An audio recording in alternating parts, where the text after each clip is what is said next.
we have a special guest with us tonight. It's a member of the European Parliament, Fabio Massimo Castaldo. Welcome from Italy. So thank you very much for taking the time to be with us tonight. Thanks to you for this very kind invitation, and I'm really happy to be here for this very hot competition, hot in all senses, because the teams are eager to win, but also I could say that under this tent, the temperature is quite warm. Yeah, but I admire your fortitude to wear a full suit with the tie by this temperature. I'm very brave. You're very brave. Definitely more than me in this case. So, Mr. Castaldo, so you're an MEP. You work particularly on issues related to foreign affairs and defense. Those are your committees. So we'll discuss it during the quiz and a bit after. But let me explain first the rules to our young guest there. So it's a quiz. No spoiler for anyone. Do you know you win a quiz? Yes. Okay. Good. We will have 5 questions. It's a speed round in the sense that after each question, the faster you answer, the more points you get. And so the more chance you have to win. There will be 5 questions. I will read the question and each of the answer at the beginning, but you're not allowed to answer before I tell you to. Every time I'll say you can answer from now, and then you are allowed to answer, not before. It's questions about the EU, of course, as you may imagine. So hopefully you will learn some things, or you already know the answers, and then of course we will exchange with our guests. The winning team will come next to us to exchange as well, and the winner, if they win also the next round tomorrow, they get a chance to come to Brussels to visit, to receive a prize. So free trip to Brussels. Could be worse. You could have nice beer. And yeah, are the rules clear for everyone? No questions? All right, so I suggest that we start. So the questions will appear on the screen, but I will read them nonetheless. So first question, please.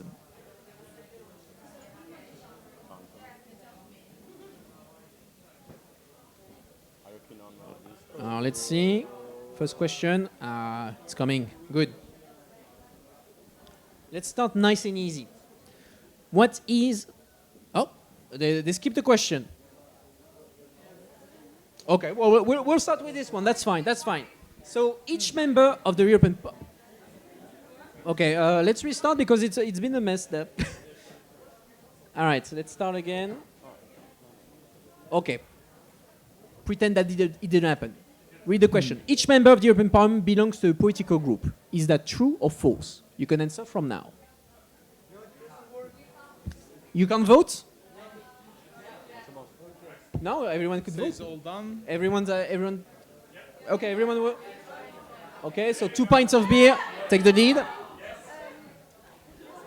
So, indeed, not every MEP belongs to a political group. Actually, Mr. Castaldo, you don't belong to a political group. No, because those MEPs who do not belong to a political group are in the technical regroupment of the non-attached.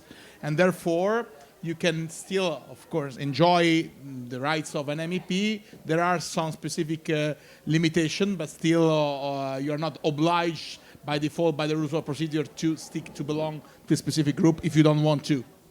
All right. Let's go to the next question.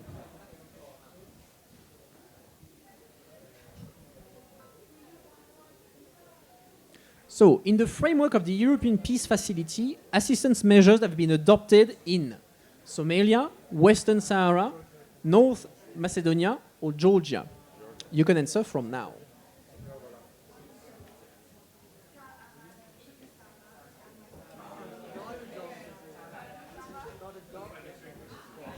All right, everyone answered? And I don't know the right answer, to be honest, there. So, United Within won.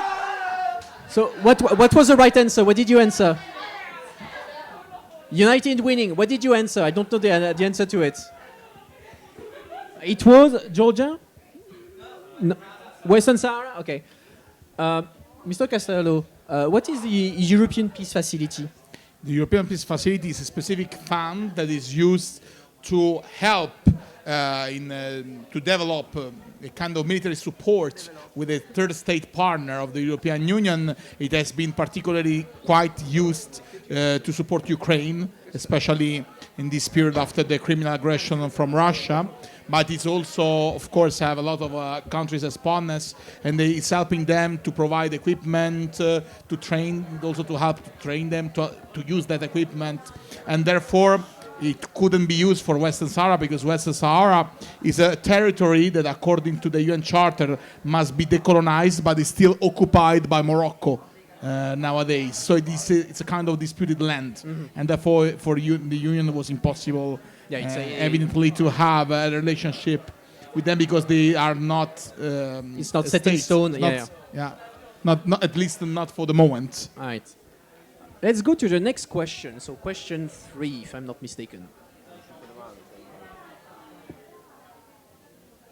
So, the Network and Information Security (NIS) Directive, adopted in 2016, focuses on promoting digital innovation and entrepreneurship, protecting critical infrastructure from cyber threats, regulating cross-border data flows for businesses, or ensuring fair competition in the telecommunication industry. You can answer from now.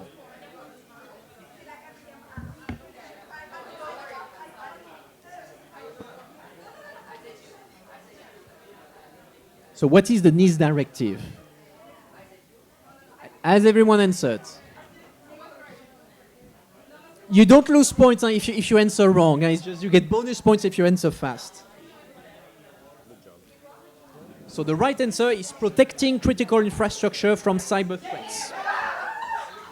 And again, United Winning is winning. So why the EU needed to take a cybersecurity directive? What was the need?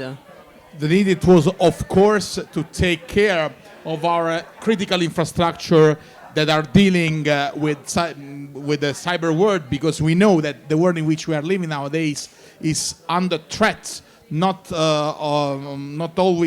only by third state that could be malicious, but also by third entity organization that could undermine the functionment of critical services. There were cyber attacks against hospitals. And there was the first victim a few years ago in Ireland. One person died because of this attack that was shutting down the critical services and the digital infrastructure of a hospital. So more and more we are observing that each year the number of these attacks are increasing, and being very interconnected with the European Union. If we do not have a joint protection to our network and also a joint exchange of data and cooperation among the member states, we are more vulnerable. The idea was create a solid ground to strengthen this cooperation and to strengthen also the dimension of our attempt to have a security effective in that field. But still, of course, it's a long way to go. We will continue to have legislation, new regulation, a new directive in that regard to approach more and more the systems and to protect our citizens and our member states from possible malicious actions that could put in danger our lives and also our security. Yeah, because now we're not talking about let's say virtual consequences. This is things that have consequences in the real world. You were saying someone died in Ireland because of that. Somebody died, massive also losses in terms of financial assets.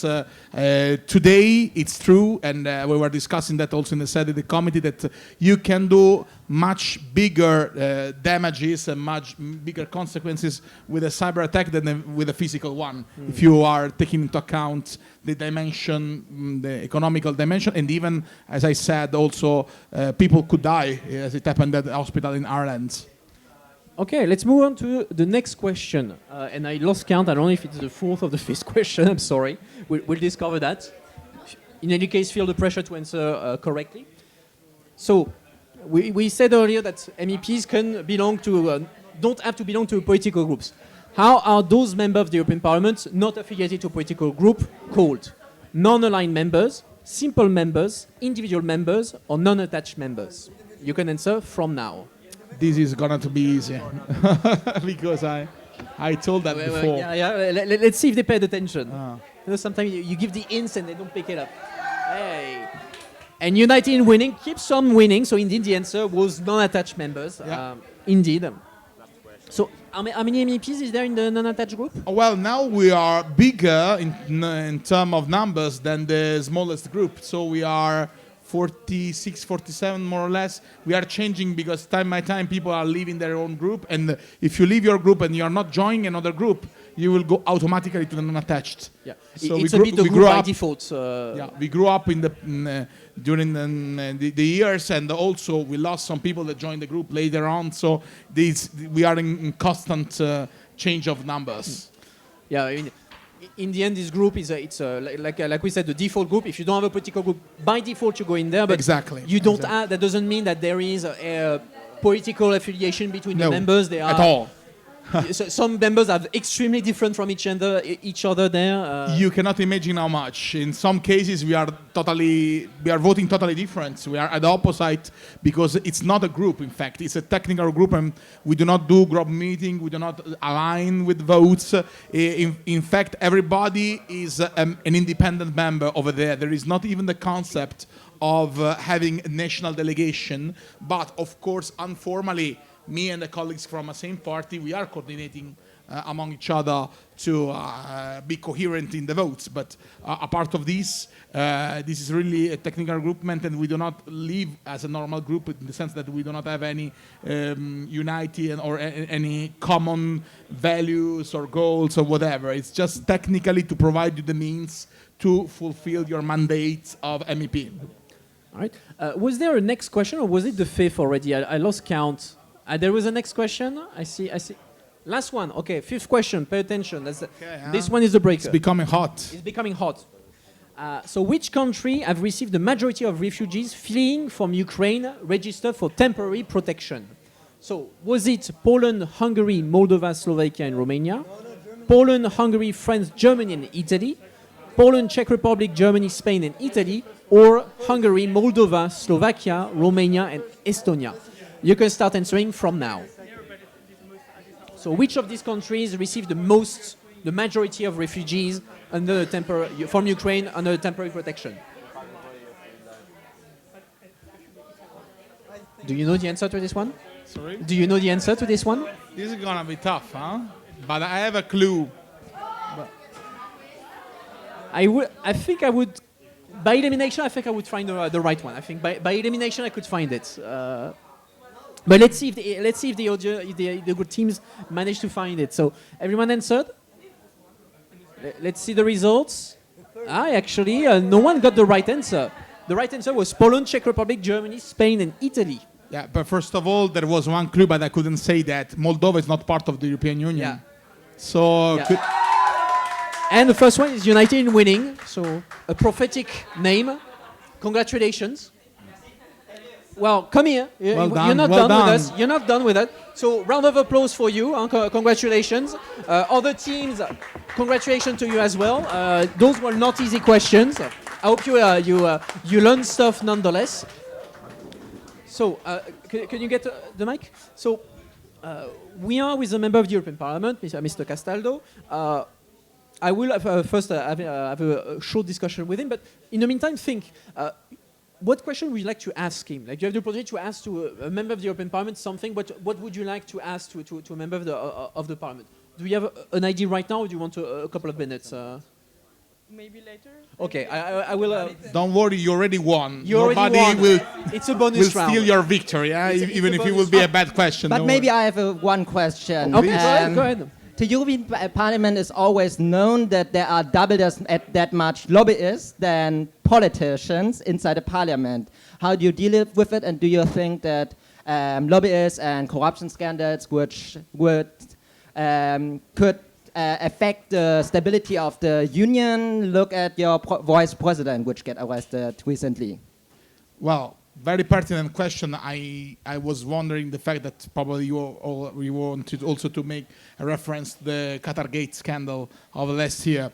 But let me say, first of all, that we should not demonize the work of lobbyists. The importance is that the transparency of that work. That's why when I was member of the Committee on the Constitutional Affairs, we pushed so much to have a mandatory register of transparency and to extend this not simply to the Parliament, but also to the Commission and to the Council on an equal foot, because people should know which kind of meeting you are having, which kind of exchanges, and in general, the fact that these exchanges are not affecting in a not transparent, not in a proper way, the legislative work. But it's important to have sometimes these opinions, to have data on which you can have your evaluation, to have a sincere dialogue, not, of course, to have undue influences that are going to jeopardize the work and to jeopardize the freedom of the choice of the MEPs within the parliament. So what is important now is to strengthen the legislative framework we do have, to strengthen the role and the mandatory use of the register, but also to try to put all the measures to avoid people as former MEPs to trying to live in a gray zone. In the case of Mr. Panzeri is that he was a former member, so he was having the benefit of the rights of a former member, but he was doing somehow also the lobbies for some countries at the same time. And this kind of double hat create more space to have a possibility of corruption. Now justice will deliver a sentence on this, so we will respect what will be the decision of the judges, but it's very important for all of us to pretend the maximum level of transparency and to pretend that all the MEPs will stick to this commitment, because otherwise, of course, it will undermine the credibility of the parliament, and the worst will be that those one who are still like me and like many others, adopting the maximum standard will be judged by a common sense like, oh, you are all equals. No, we are not all equals. There are those ones who respect the rules and like to strengthen the rules, and there are those ones who like to find easy ways to bypass the rules. That's why transparency is so important for our work, and accountability is even more important to make sure that those ones who didn't comply with the rules will face the consequence of that kind of approach. Do you have My another pleasure. question? Yes, we have. So we went to your conference this morning about migration in Europe. It was very interesting. Thank you. Thank you. And we were wondering, there were people from Rassemblement National in the room who at the end were asking about security and borders and how to treat migration. And my question is how to deal with the far right in Europe, and how to fight against it, and how to, moreover, to fight against Euroscepticism. Skepticism. Yeah. Well, how many hours do I have to answer to this question? A couple of hours. Okay. Close the No. gates. But first of all, let me say something very important. First of all, it's important to respect each other and to have a dialogue. And today I didn't see that dialogue because I answered to them and I raised questions to them, but they left the room. They didn't want to have an exchange. That's, I think, it's a mistake. It's not acceptable. We are in democracy. I maybe not share at all any of their ideas, but I do respect the fact that they have the right to defend it, and I would have liked to have an exchange, really, of arguments, of objective elements, but I didn't see that. There was just blaming on me and say, you want a total open border, you want to change the identity of our country. No, but I asked to them, are you telling me that we should not comply with international law? We should not comply with the European law, that in face of persons that are escaping from wars, escaping from discrimination for their religious faith, for their personal opinion, or political opinion, or for their sexual identity, we should just turn our head and not look at the situation? I just say that if we have a legislative framework, we have to implement it. There was a directive, there is the Directive 55 of 2001 about massive flows of people escaping from situation of emergency like the one in Afghanistan, but surprisingly, we didn't activate this directive for the Afghanistan refugees, for the Afghan refugees, but we implemented it, on the contrary, for the Ukrainian ones. And I say, how could you deal in two different ways if the situation are quite similar? We are losing credibility. And I think a conflict is a conflict, repression is a repression. You should not make distinction according to the origin of the person that are in danger. And of course, I do understand the issue of security, but security really works when you have transparent and efficient rules that are applied in all the country in the same way, and when you can see that those rules are human and are respecting the rights of the people that are involved. And nowadays, this is not the case. If you look at the system of the common asylum system of the EU, still we have a wide range of rules applicable in the different countries that are creating gaps in which people could be deprived or their right to know if they are entitled to have a protection or not, and to have it in a timely manner, because if you are waiting 1 year and a half, 2 years in a kind of land of no one, in which you don't know what will be your fate, of course you can easily fall into the trap of the organized crime, you can be sexually exploited, you can fell down the trap of drug smuggling. It's a reality, and I say, you want to deal with this, or you want just to feel the consequence of this? Again, if you look at the population of Africa, towards 2050 we'll have 1 billion person more, and towards the end of the century we will redouble the population. But if there will not be a fair, sustainable growth that is growing together with the demographic growth, together with also the effect of the climate change, effectively we will see these phenomena growing up towards these decades. And we need a Europe that will engage itself.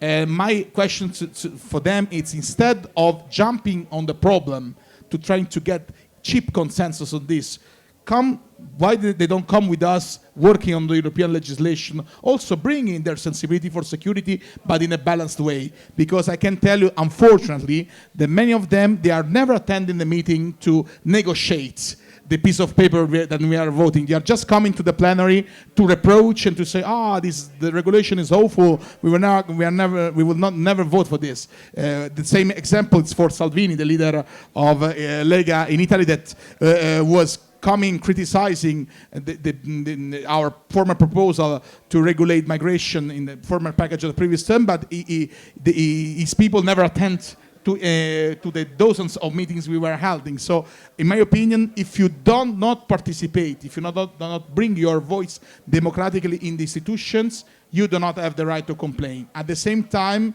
let's not try to offer easy answers to very complicated questions.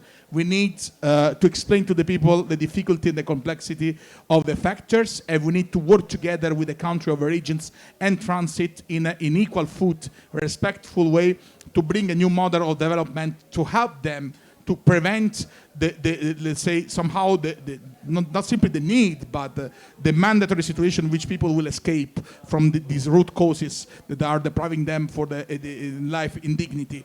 And that's what I propose also in my report on the Horn of Africa. We need to invest with a new paradigm in which, instead of having huge, giant infrastructure that are not benefiting the local communities and destroying the environment, we are widespreading the action that will change their life. For example, the access to clean water, or the access to electricity, not with the big electroducts, but with the widespread use of solar, of grids. Those are possibilities that Europe can implement. We just need the political will to do that, and we need the will to make the difference for these people and to make a strong agreement with the African Union on an equal foot to bring up this new model on the benefit of the local communities instead of the oligarchies that are sometimes ruling those countries. And speaking of Thanks. And a final question, speaking of making a difference. So next year, for those who didn't know, I hope everyone knew that, next year is the European election. If we have a room full of young people, what would be your message to them to convince them to show up and vote next year, so 6 to 9 June 2024? You don't have simply to vote, you have to run. I want to see you thinking about that and to engage yourself in politics. I will tell you one thing. I was elected when I was 27 for my first term, and if somebody would have told me just 3 years before, in 3 years you will be member of the European Parliament, I would say, are you kidding me? It's no single chance. When I started to do politics, I entered into a movement that was below 1%. So no, I was not thinking about the possibility. But then life gave me that opportunity to try, and I decided to do not go to continue my academic career in France, to do not take my PhD there, to try to stay and to change a bit the world in which I was living, at least to try with all my strength and my commitment to make the difference. And I would like to see you not simply thinking that it's important to go to vote and delegate your future for 5 years. I would like to see you at the core, in the front line of that effort, and to think that you can promote this changement. It's not important if you don't want to do that within a party because you don't feel represented. You can do that in the civil society. You can engage with other activists. You can promote your causes. Today I was doing another panel with some friends of the Western Balkans. One of them created a party from zero with some of his friends in Belgrade. And now, after years of commitment, they enter into the parliament with the dozens of MPs elected and also in the city council of Belgrade. It's difficult, but it's not impossible. It depends on your commitment, and if you use properly also social networks, and here today we have an example, so I also recommend you to ask him some advice, how to be more influential. I think that you can move things and you can be really at the forefront at this effort. So do not satisfy yourself, do not be satisfied just in voting. Voting is fundamental, but be active, an active actor of the change is even more important, and I wish you to come and to become my colleague maybe 1 year. Who knows? You have to believe in your dreams. Thank you very much, Mr. Castaldo, for this very powerful message. It's my pleasure. Congratulations again to the winning team. So, Thank you very much for having us. We will see you in Brussels, huh? Yeah, I hope. You invite are us the to winner, dinner? so you have the first one that should try to engage. Eh? yeah. So You you have have a great the- expectation on you. You have Do you invite responsibility. us for a dinner in Brussels?